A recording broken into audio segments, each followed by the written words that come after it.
जय हिंद दोस्तों। एग्ज़ाम की पॉइंट में एक बार फिर से आप सभी का स्वागत है। दोस्तों, उत्तराखंड के संपूर्ण इतिहास की इस श्रृंखला के अंतर्गत आज हम बात करेंगे उत्तराखंड में जो प्रागैतिहासिक काल से संबंधित जो जानकारी हमें प्राप्त होती है उनके बारे में। तो दोस्तों, ये जो संपूर्ण नोट श्रृंखला है अलग अलग बुकों से, चाहे परीक्षावाणी हो, BS नेगी, अजय रावत, उन बुकों का ये संकलन किया गया है। यानी इन बुकों से मिलाकर ये नोट्स तैयार किए गए हैं, जहाँ से मुझे लगता है आपको कोई भी क्वेश्चन नहीं छूटेगा। तो दोस्तों, सबसे पहले बात करते हैं कि जो यहाँ पे प्रागैतिहासिक काल से संबंधित जानकारी प्राप्त होती है वो क्या है। तो दोस्तों, पहली चीज़ आती है कि प्रागैतिहासिक काल। तो दोस्तों, जो प्रागैतिहासिक काल होता है, प्रागैतिहासिक काल का अर्थ क्या होता है। पहली चीज़ आती है कि जो प्रागैतिहासिक काल है वो काल कहलाता है जिसका हमें लिखित जानकारी प्राप्त नहीं होती है। ठीक है, यानी जो लिखित इतिहास है, लिखित इतिहास से पहले का जो काल है प्रागैतिहासिक काल कहलाता है। यानी जिस की जानकारी हमें क्या होती है, पुरातात्विक स्रोतों से प्राप्त होती है, वो काल कहलाता है क्या, प्रागैतिहासिक काल। तो दोस्तों, जो उत्तराखंड में प्रागैतिहासिक काल की जानकारी होती है उनके बारे में सबसे पहली चीज़ जो आती है, ये उत्तराखंड में जो शवाधान की खोज की गई थी हेनरी रैमजे के कार्यकाल में की गई थी। मोस्ट इम्पॉर्टेंट क्वेश्चन है और आने वाली चीज़ है कि उत्तराखंड में जो सबसे पहले शवाधानों की खोज की गई थी किस कुमाऊं कमिश्नर के कार्यकाल में की गई थी, तो हेनरी रैमजे जी के कार्यकाल में की गई थी। और किसने की थी, तो WJ हैनुट को उत्तराखंड पुरातत्व का जनक कहा जाता है। ये UKSSC पूछ चुका है, क्वेश्चन है। ठीक है, कि जो WJ हैनुट हैं क्वेश्चन पूछा गया था कि उत्तराखंड पुरातत्व का जनक किसे कहा जाता है, तो फिर आंसर निकल के आता है कि WJ हैनुट क्या है, उत्तराखंड पुरातत्व के जनक कहलाते हैं। अब दोस्तों, यहाँ पे बात करते हैं कि हमें जो जानकारी प्राप्त होती है कहाँ कहाँ से प्राप्त होती है। तो सबसे पहले बात आती है गोरखिया उद्यान। ठीक है, तो दोस्तों, जो गोरखिया उद्यान है, जो गोरखिया गुफा है, यह किस जनपद में स्थित है अगर पूछा जाए तो चमोली जनपद के डुंगरी गांव में अलकनंदा नदी के तट पर स्थित है। ठीक है, यानी जो ये गोरखिया उद्यान है कहाँ पे, आपके चमोली जनपद में स्थित है, डुंगरी गांव में। और अगर पूछा जाए किस नदी के तट पर स्थित है तो फिर आंसर निकल के आता है कि अलकनंदा नदी के तट पर स्थित है। ठीक है दोस्तों, जो गोरखिया उद्यान की खोज की गई थी वो राकेश भट्ट जी के द्वारा की गई थी। किसके द्वारा की गई थी, राकेश भट्ट जी के द्वारा गोरखिया उद्यान की खोज की गई थी। तो अब बात आती है, जो ये गोरखिया उद्यान है खोज राकेश भट्ट ने की, चमोली में स्थित है, लेकिन यहाँ से मिले क्या। तो दोस्तों, यहाँ से मानव, भेड़, बारहसिंगा और लोमड़ी के चित्र प्राप्त हुए। किस किस के, मानव, भेड़, बारहसिंगा, लोमड़ी के चित्र प्राप्त हुए। और क्वेश्चन सीधे सीधे पूछा जाता है कि उत्तराखंड में किस स्थान से मानव, भेड़, बारहसिंगा और लोमड़ी के चित्र प्राप्त हुए, तो फिर आंसर निकल जाएगा गोरखिया उद्यान से। ठीक है, फिर आंसर क्या हो जाएगा, गोरखिया उद्यान से। दोस्तों, अगर इसको पूरा करने के बाद अगर आप इसके MCQ आपको डिस्क्रिप्शन बॉक्स में मिलेंगे, लिंक मिल जाएगा, आप वहाँ से उसके बाद MCQ को देखना कि आपको कितना समझ में आया। ठीक है, इसके डिस्क्रिप्शन बॉक्स में मैं लिंक दे दूँगा MCQ का। अगला क्वेश्चन दोस्तों, यहाँ से जो अगली चीज़ आती है कि जो राकेश भट्ट जी के द्वारा जो गोरखिया उद्यान की खोज चमोली में की गई थी, जहाँ से ये मिले भेड़, बारहसिंगा, लोमड़ी मिले थे। क्वेश्चन पूछा जा सकता है कि यहाँ पे जो भेड़, बारहसिंगा, लोमड़ी के चित्र मिले, यहाँ पे कुल कितने चित्र प्राप्त हुए, तो 41 चित्र प्राप्त हुए थे। 41 क्या हुए, चित्र प्राप्त हुए थे। और इनमें से 8 चित्र मानव के थे, यानी टोटल 41 चित्र हुए, लेकिन मानव के चित्र इनमें से कितने थे, तो 8 चित्र मानव के थे।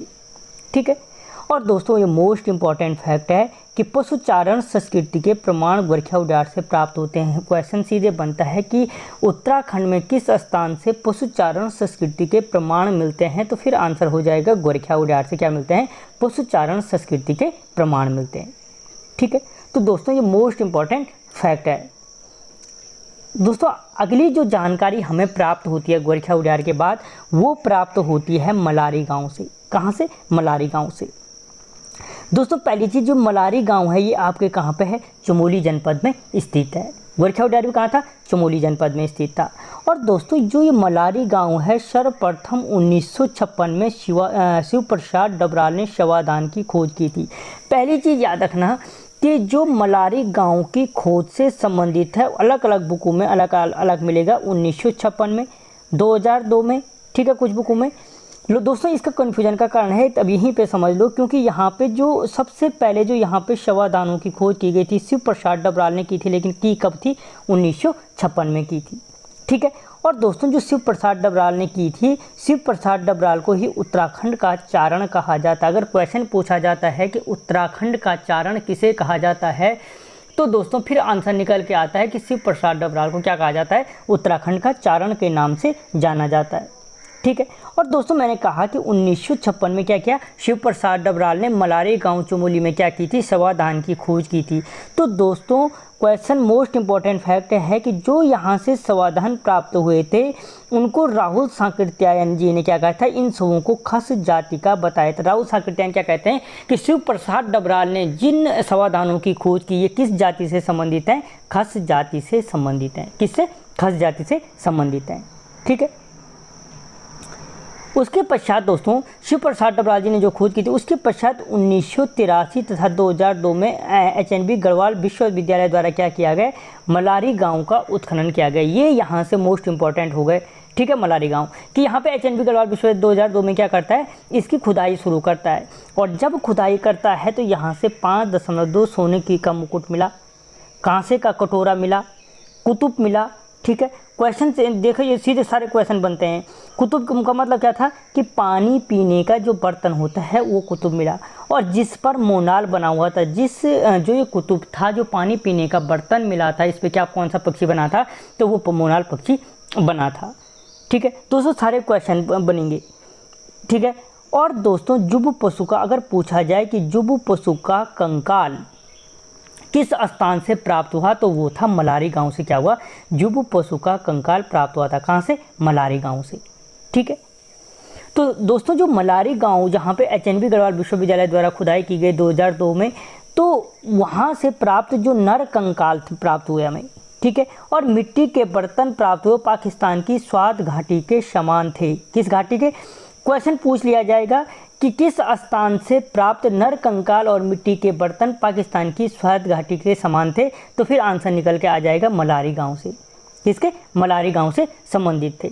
या सीधे पूछ लेगा कि सिंधु घाटी के प्रमाण मलारी गांव के किस स्थान से प्राप्त होते हैं, तो दोस्तों जो सिंधु घाटी के प्रमाण प्राप्त होते हैं वो कहाँ से प्राप्त होते हैं? मलारी गांव चमोली से प्राप्त होते हैं। ठीक है। दोस्तों जो मलारी गांव के बारे में अगला फैक्ट जो बनता है वो है मलारी गांव से काले और धूसर रंग के चित्रित मृदभांड प्राप्त हुए हैं। जो काले और धूसर रंग के चित्रित मृदभांड हैं किस स्थान से प्राप्त हुए? मलारी गांव से। तो देखो दोस्तों मलारी गांव के बारे में जो मोस्ट इंपॉर्टेंट फैक्ट निकल के आए, क्या? यहाँ से 5.2 सोने किलो का मुकुट मिला। ये अब पूछा नहीं जाएगा क्योंकि बच्चे को पता है। जो मोस्ट इंपॉर्टेंट यहाँ से क्वेश्चन बन सकते हैं कि जुब पशु का कंकाल मिला वो मलारी गांव से मिला था। सैंधवकालीन सभ्यता के प्रमाण या सिंधु घाटी सभ्यता के प्रमाण कहाँ से प्राप्त होते हैं? तो मलारी गांव से प्राप्त होते हैं। यह पूछ लेगा कि मलारी गांव से प्राप्त जो नर कंकाल और मिट्टी के बर्तन हैं वो किससे समानता प्रकट करते हैं? तो पाकिस्तान की स्वात घाटी से संबंधित हैं। ठीक है। तो दोस्तों इस अगला जो हमें प्रमाण प्राप्त होता है वो प्राप्त होता है किमिनी गांव से। कहाँ से? किमिनी गांव से। अब दोस्तों जो बात आती है किमिनी गांव की, तो किमिनी गांव कहाँ पे स्थित है? चमोली के थराली में स्थित है। कहाँ पे? चमोली के थराली में स्थित है। कहाँ? किमिनी गांव। और अगर पूछा जाए कि किस नदी के समांतर या किस नदी के तट पे स्थित है, तो दोस्तों जो पिंडर नदी है, ठीक है, पिंडर नदी के क्या है? समीप स्थित है। और दोस्तों जो किमिनी गांव है चमोली के थराली में पिंडर नदी के तट पर, यहाँ पे क्या है कि सफ़ेद रंग के हथियार और पशुओं के शैलचित्र प्राप्त हुए हैं। किस रंग के? सफ़ेद रंग के हथियार और पशुओं के शैलचित्र प्राप्त हुए हैं। क्वेश्चन पूछा जाएगा कि सफ़ेद रंग के हथियार और पशुओं के चित्र कहाँ से प्राप्त हुए, तो फिर आंसर निकल के आ जाएगा किमिनी गाँव से प्राप्त हुए। कहाँ से प्राप्त हुए? किमिनी गाँव से प्राप्त हुए। तो यानी तुम एक नज़र में एक चीज़ देख सकते हो कि जो किमिनी गांव से सफ़ेद रंग के चित्र प्राप्त हुए हैं पिंडर नदी के तट पर स्थित है। और कहाँ पे स्थित है? थराली में स्थित है। तो तीन चीज़ें याद रखना, ऑप्शन में अगर कभी पूछा जाए तो तीन चीज़ें कहाँ हैं? चमोली में स्थित हैं। गोरखा उड्यार, मलारी गाँव और किमिनी गुफा। ठीक है। और किमिनी उड्यार, उड्यार बोलो गुफा गुफा बोलो एक ही चीज़ है, किमिनी गुफा। तो दोस्तों गोरखा उड्यार, किमिनी उड्यार और मलारी गाँव, ठीक है, ये तीनों के तीनों कहाँ पे? आपके चमोली जनपद में स्थित हैं। दोस्तों अगर बढ़िया लग रहा है तो लाइक करें, चैनल को सब्सक्राइब करें। मैं यहाँ पे आपको संपूर्ण नोट्स के अंतर्गत सारे बुकों का नोट्स मिला करके प्रोवाइड कराता रहूँगा। अगला क्वेश्चन दोस्तों, यहाँ पे अगली जो जानकारी प्राप्त होती है हमको, वो प्राप्त होती है लाखों उजियार से। कहाँ से प्राप्त होती है? लाखों उजियार से। और दोस्तों जो लाखों उजियार की सबसे पहले बात आती है, खोज किसने की थी? तो दोस्तों डॉक्टर MP जोशी के द्वारा क्या की गई थी? इस लाखों उजियार की खोज की गई थी। लाखों उजियार की खोज किसने की? MP जोशी ने। और कब की थी? तो 1968 में की थी, याद रखना, ठीक है। लाखों उजियार की खोज 1968 में MP जोशी के द्वारा की गई थी। और जो ये लाखों उजियार है अल्मोड़ा के बाड़े छीना के दल बैंड पर स्थित है। कहाँ पे? अल्मोड़ा के बाड़े छीना के दल बैंड पर स्थित है। आपने देखा गोरखा उजियार, मलारी गांव और किमनी उजियार कहाँ थे? चमोली में। जबकि जो लाखों उजियार है या लाखों गुफा है वो आपके कहाँ है? अल्मोड़ा के बाड़े छीना के दल बैंड पर स्थित है, जिसकी खोज किसने कर रखी है? MP जोशी जी के द्वारा की गई है, ठीक है। दोस्तों यहाँ से क्वेश्चन बहुत बार पूछा जाता है कि जो लाखों उजियार है किस नदी के तट पर स्थित है? तो याद रखना सुयाल नदी के तट पर स्थित है। कौन सा? लाखों उजियार क्या है? सुयाल नदी के तट पर स्थित है, ओके। इसके बाद जो अगला फैक्ट बनता है दोस्तों वो है लाखों गुफा उत्तराखंड में खोजा गया प्रथम गुफा चित्र है और मोस्ट इम्पॉर्टेंट है। क्या है? क्या क्वेश्चन पूछा जाएगा कि उत्तराखंड में खोजा गया प्रथम गुफा चित्र कौन सा है? तो दोस्तों वो कौन है? लाखों उजियार है। और दोस्तों ये लाखों गुफा है, यहाँ से क्या हुआ कि मानव और पशुओं के रंगीन शैल चित्र प्राप्त हुए। मानव और पशुओं के रंगीन शैल चित्र पर प्राप्त हुए कहाँ से? लाखों उजियार से। और दोस्तों जो यहाँ से मानव और पशुओं के शैल चित्र प्राप्त हुए थे, इनमें काला, लाल, सफ़ेद रंगों का प्रयोग किया गया है। किन किन का? काला, लाल और सफ़ेद रंगों का प्रयोग किया गया है। साथ में क्वेश्चन समझाता जा रहा हूँ क्या क्या बन सकता है। दोस्तों 3 रंग के साथ ये काला, लाल, सफ़ेद और नीला दे देगा कि निम्न में से लाखों उजियार में किस रंग का निम्न में से लाखों उजियार के शैल चित्रों में किस रंग का प्रयोग नहीं किया गया है? तो फिर आंसर निकल के आ जाएगा नीले रंग का प्रयोग नहीं किया गया है, क्योंकि मैं आपको बता चुका हूं कि यहाँ पे क्या किया गया है? काला, लाल और सफ़ेद रंगों का प्रयोग किया गया है, ठीक है। अगली चीज़ दोस्तों जो लाखों उजियार के बारे में निकलती है कि लाखों गुफा के चित्रों की तुलना मध्य प्रदेश के भीमबेटका के चित्रों से की जाती है। सीधे सीधे मोस्ट इंपॉर्टेंट फैक्ट है, याद रखना, कि किस स्थान के शैल चित्रों की तुलना मध्य प्रदेश के भीमबेटका के चित्रों से की जाती है। तो दोस्तों वो कौन सा है? लाखों उजियार है, अल्मोड़ा के बाड़े छीना के दल बैंड पे स्थित है। MP जोशी द्वारा जिसकी खोज की गई है उसका क्या है कि उसकी तुलना मध्य प्रदेश के भीमबेटका के चित्रों से की जाती है, ओके। और दोस्तों जो प्राप्त शैल चित्र हैं कहाँ के? लाखों उजियार के, वो मध्य पाषाण कालीन हैं। किस काल के हैं? अगर पूछा जाए कि जो लाखों गुफा से प्राप्त शैल चित्र हैं वो किस काल के हैं? तो याद रखना मध्य पाषाण कालीन थे। जबकि मैं इससे पहले बता चुका हूँ कि जो मलारी गांव से प्राप्त शैल चित्र थे वो क्या थे? सैंधव कालीन थे। सिंधु घाटी सभ्यता के पाकिस्तान की जो स्वात घाटी है उससे उनकी समानता प्रकट करते हैं। और जो लाखों गुफा के शैल चित्र हैं वो क्या करते हैं? आपके मध्य पाषाण कालीन थे। क्या थे? मध्य पाषाण कालीन थे। और दोस्तों ये मोस्ट इंपॉर्टेंट फैक्ट याद रखना कि किस स्थान से नागफनी के आकार का एक भव्य शैलाश्रय प्राप्त हुआ। तो दोस्तों जो नागफनी के आकार का एक भव्य शैलाश्रय प्राप्त हुआ था वो प्राप्त हुआ था आपके लाखों उजियार से। कहाँ से? लाखों उजियार से। दोस्तों पूरे नोट्स प्राप्त कराए जाएंगे, प्लीज़ सब्सक्राइब कर लो, दोस्तों के साथ शेयर करो। जितना शेयर करोगे, जितने दोस्तों को व्हाट्सएप में लिंक भेजोगे, उतना मेरे को नई वीडियो बनाने के लिए मुझे प्रेरणा मिलेगी। तो दोस्तों इसके बाद हम देख चुके हैं इससे पहले, चाहे वो मलारी गांव हो, लाखों उजियार हो, गोरखा उजियार हो, किमनी उजियार हो, ठीक है, या किमनी गुफा हो, जो भी बोलो, इनके बारे में देख चुके हैं। मलारी गांव, गोरखा उजियार, किमनी गुफा ये आपके चमोली में स्थित थे, जबकि लाखों उजियार आपके अल्मोड़ा जनपद के बाड़े छीना के दल बैंड पे स्थित था। अब इसके बाद जो अगला हमें प्रमाण मिलता है उत्तराखंड के इतिहास का, वो मिलता है लुएथाप से। कहाँ से? लुएथाप से। दोस्तों याद रखना लुएथाप अल्मोड़ा जनपद में स्थित है। लुएथाप भी कहाँ पे है? अल्मोड़ा जनपद में स्थित है। आधा से ज़्यादा मैं यहीं पे याद करा दूंगा, याद रखना ध्यान से अगर वीडियो देखोगे तो जो लुएथाप है अल्मोड़ा में स्थित है, ठीक है। और लुएथाप के चित्रों में लाल रंग का प्रयोग किया गया है। किसका? लाल रंग का। भले काला, लाल और सफ़ेद का प्रयोग लाखू उद्यान में भी किया गया था, लेकिन यहाँ पे केवल लाल रंग का प्रयोग किया गया है। कहाँ पे? लुएथाप के शैल चित्रों में। और दोस्तों जो लुएथाप के शैलाश्रय हैं उनमें मानव को शिकार करते हुए और हाथों में हाथ डालकर नृत्य करते हुए दिखाया गया है। मोस्ट इम्पॉर्टेंट फैक्ट बन के निकलता है कि किस स्थान के शैल चित्रों में मानव को शिकार करते हुए और हाथों में हाथ डालकर नृत्य करते हुए दिखाया गया है, तो फिर आंसर हो जाएगा आपका लुएथाप के शैल चित्रों में। ठीक है, और किस रंग का प्रयोग किया गया है? तो लाल रंग का प्रयोग किया गया है। अगला जो हमें उत्तराखंड के बारे में जो जहाँ से जानकारी प्राप्त होती है दोस्तों, वो है पेठशाला। क्या? पेठशाला। तो दोस्तों जो पेठशाला है की खोज की थी 1890 में की गई थी। अगर पूछा जाए पेठशाला की खोज कब की, तो 1890 में की। और किसने की थी? तो यशोधर मठपाल ने की थी। किसने की थी? यशोधर मठपाल ने की थी। ठीक है, मोस्ट इंपॉर्टेंट फैक्ट है, किसने खोज की, कब खोज की, ये तो बनता ही बनता है हर किसी का। इसके बाद दोस्तों जो पेठशाला से संबंधित है कि पेठशाला में नृत्यरत मानव आकृतियों में कत्थई रंग का प्रयोग किया गया है। मानव को शिकार करते और हाथों में हाथ डालकर दिखाया गया है। कहाँ पे?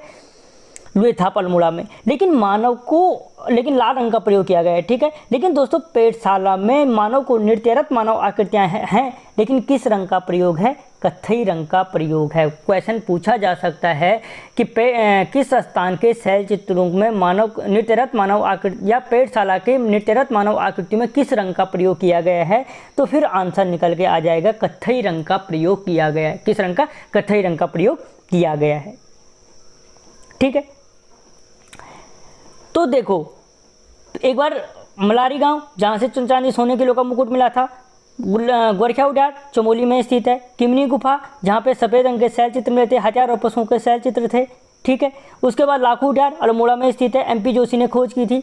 उसके बाद पेठशाला यशोधर मठपाल ने क्या की थी? खोज की थी। कत्थई रंग का प्रयोग किया गया है। अब बात आती है दोस्तों फड़का नौली। दोस्तों जो ये फड़का नौली है, फड़का नौली की खोज कब की गई थी? तो 1985 में की थी, और इसकी खोज भी यशोधर मठपाल ने की थी। ठीक है, पेठशाला हो गए, फड़का नौली हो गए, लुएथाप हो गए। ठीक है, तो दोस्तों जो फड़का नौली है इसकी खोज भी किसने की थी? यशोधर मठपाल ने की थी। और अगर पूछा जाए कि फड़का नौली कहाँ स्थित है, तो याद रखना सुयाल नदी के समीप स्थित है, यानी अल्मोड़ा में स्थित है। ठीक है, और दोस्तों फड़का नौली में 3 शैलाश्रय प्राप्त हुए। अगर पूछा जाए उत्तराखंड में किस स्थान से 3 शैलाश्रय प्राप्त हुए हैं, तो वो है फड़का नौली। ठीक है, जहां से हमें क्या हुए? 3 शैलाश्रय प्राप्त हुए। अगली जो हमें दोस्तों उत्तराखंड के बारे में जो जानकारी प्राप्त होती है वो होती है हुडली से। कहाँ से?